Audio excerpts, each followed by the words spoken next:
So what we're currently doing, as you can see, we've got a slight keyhole walking up this left side of the pipe here. So what we're doing is we're getting a nice keyhole formation. A keyhole is just where it looks like you're burning away both edges and it just opens up so that you can dip your wire in, which means that your route's penetrating. There is something called a J-prep, so sometimes you might work on a pipe with a J-prep. It's just essentially a thin piece of material that's been left there that's joined together. So some people do like to use that technique to move around the pipe. The only problem is that when you're doing that, you don't know that you're definitely penetrating through the pipe. If you've got a keyhole formation showing, you know that you're penetrating through the pipe at all times. So we're just going to speed this up on the left hand side, and you can see the inside of the route now, and that's how we know we're penetrating through.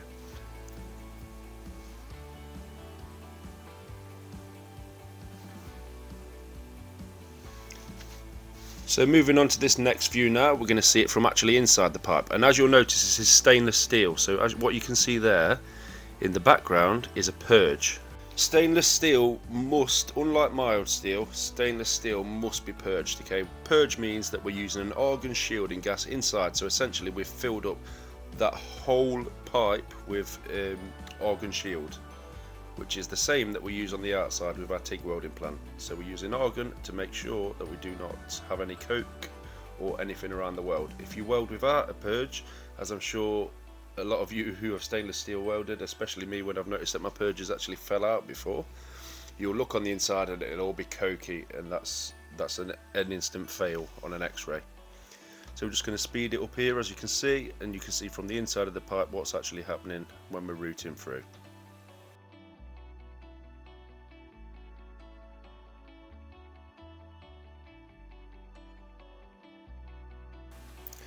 So as we were coming up this side, we noticed that the gap was closing. So with stainless steel, the gap closes very, very quickly because it overheats.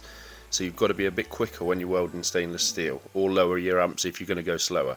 So all we're doing now is, because we lost our prep, our V prep, so we used a 2.4mm gap, it closed up so much that we had to grind it out and restart it.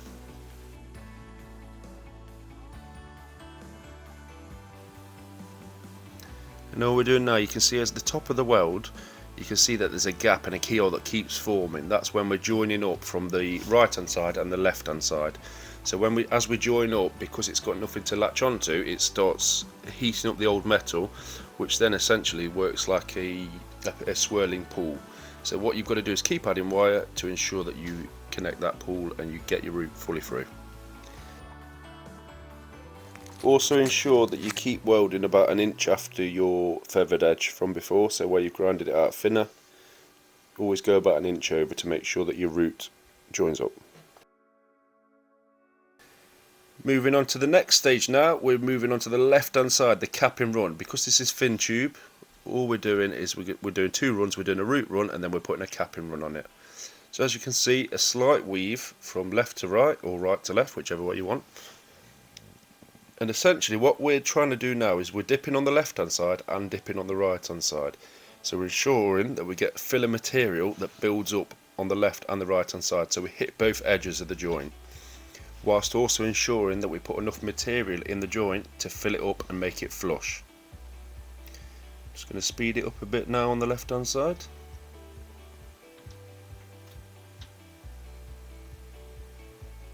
So we're coming towards the top of the left hand side now with the cap.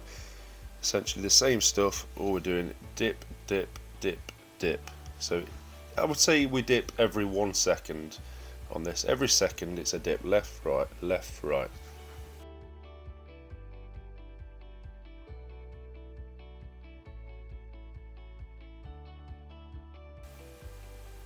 Just going to speed it up again now.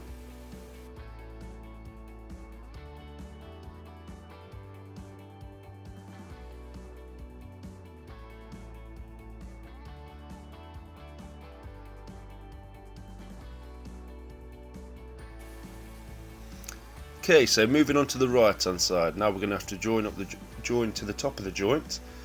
Okay, and it's exactly the same process. So we're working in the 5G position here, so that's fixed flat. So 5G is the fixed flat position. And as you can see, we're making sure that we hit both edges with our stainless steel wire. We're just going to show you a slightly different view now, so you can hopefully make that out now, and you can see the ripple formation down the side, right hand side. If you like this type of video and you want to see more, pop a thumbs up on there, and also don't forget to subscribe so you'll keep up to date with our future content.